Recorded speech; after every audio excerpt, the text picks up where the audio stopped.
Was Muhammad a paedophile? The short answer is no. But this highly offensive question is asked increasingly these days, particularly on social media and by Christians, missionaries who, in my experience, taunt Muslims with this accusation that Muhammad was a paedophile.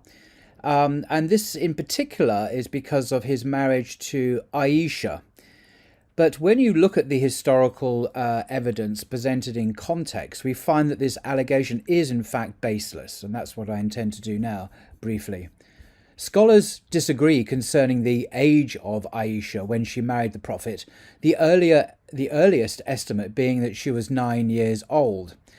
This means that the marriage contract was ratified after Aisha reached puberty, which was considered adulthood in ancient Arab society.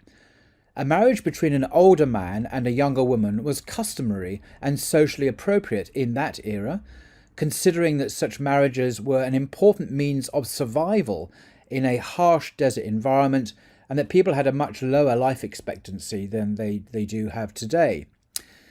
Professor Colin Turner of the University of Durham here in England, he is an expert on Islam in the Middle East Studies Department, explains the context of the Prophet's marriage. He writes, "A marriage between an older man and a young girl was customary among the Bedouins, as it still is in many societies across the world today. It was not unheard of in Muhammad's time for boys and girls to be promised to each other in marriage almost as soon as they were born, particularly if the union was of direct political significance to the families concerned. However, such marriages were almost certainly not consummated until both parties had entered adulthood, which Arabs in the 7th century tended to reach at an earlier age than Westerners today.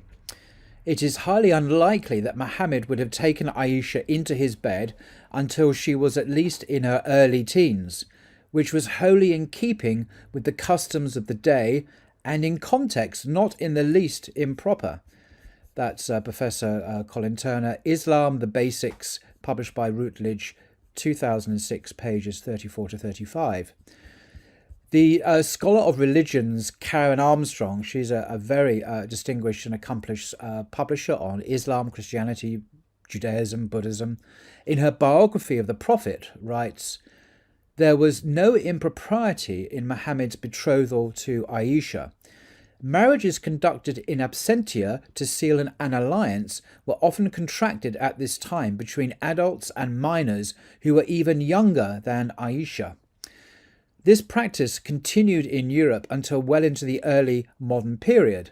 There was no question of consummating the marriage until Aisha reached puberty, when she would be married off like any other girl." End quote. That's from her Muhammad, A Prophet for Our Time, published by HarperCollins. Interestingly, Christian tradition records a similar marriage between, can you guess, the much older Joseph to the young Virgin Mary. And this is even more extreme. The Catholic Encyclopedia says of Joseph, a year after his wife's death, as the priests announced through Judea that they wished to find in the tribe of Judea a respectable man to espouse Mary, then 12 to 14 years of age, Joseph, who was at that time 90 years old, went up to Jerusalem among the candidates. That's the Catholic Encyclopedia in New Advent website, 1995. So she may have been as young as 12 and he may have been as old as 90. Christians cannot possibly use the Prophet's marriage to condemn Islam, for if they do so, they would have to condemn Joseph, Saint Joseph, the husband of the Virgin Mary, and I can't imagine they would ever do that. But interestingly, marriage in Islam is not simply about sex. It's a spiritual agreement based, as the Quran puts it, on love and mercy. In Surah 30, verse 21, it reads, "He, God, created spouses from among yourselves for you to live with in tranquility. He ordained love and kindness between you." So this is what God has ordained for marriage. Ratifying a marriage contract does not necessitate sex. There is no evidence whatsoever that the Prophet had sex with Aisha before puberty. And that's a crucial point. And just to emphasize that point, just to quote a couple of Western sources talking about the age of consent and marriage in the West, quoting from a textbook, Adolescence, Sexuality and the Criminal Law, a Multidisciplinary Perspective. It's a handbook discussing the regulation of adolescent sexual behaviour and provides lots of useful historical information. It's mainly written for the legal profession, for those interested in issues of criminality and the sexuality of children and adolescents. And it says on page 25, age of consent throughout history has usually coincided with the age of puberty, although at sometimes it has been as early as 7. Early on, age of consent was a familial or tribal matter and only became a legal one in the Greco-Roman period. The Roman tradition served as the base for Christian Europe as well as the Christian Church itself, which generally, essentially based upon biological development at 12 or even 14, but continued to set the absolute minimum at 7 years old. And then another quote here, traditionally across the globe, the age of consent for sexual union was a matter for families to decide, or a tribal custom. In most cases, this coincided with signs of puberty, menstruation for a woman and pubic hair for a man. And then coming particularly to the United States, which really surprised me, in the 19th century, the usual age of consent in the United States was, believe it or not, 10 years. In the state of Delaware, until the mid-1960s, it was 7 years. In A Guide to America's Sex Laws, the authors note, the law governing the age of consent has changed dramatically in the United States during the 20th century. Most states codified a statutory age of consent during the 19th century, and the usual age was 10 years. Now, this is stated by Richard A. Posner. He was Chief Judge of the United States Court of Appeals. So that was his statement of the affairs. And then coming to Britain, according to British common law, during the colonial period, the age of consent was 7. Today, we are astounded that girls of this age were assumed to know enough about sex or about sin to make such a decision competently. But nevertheless, that was the reality. So age of consent laws are quite different from what they are today, clearly. So what, in the light of this, it cannot be said, coming back to Muhammad again, that there is any evidence at all that the Prophet committed paedophilia.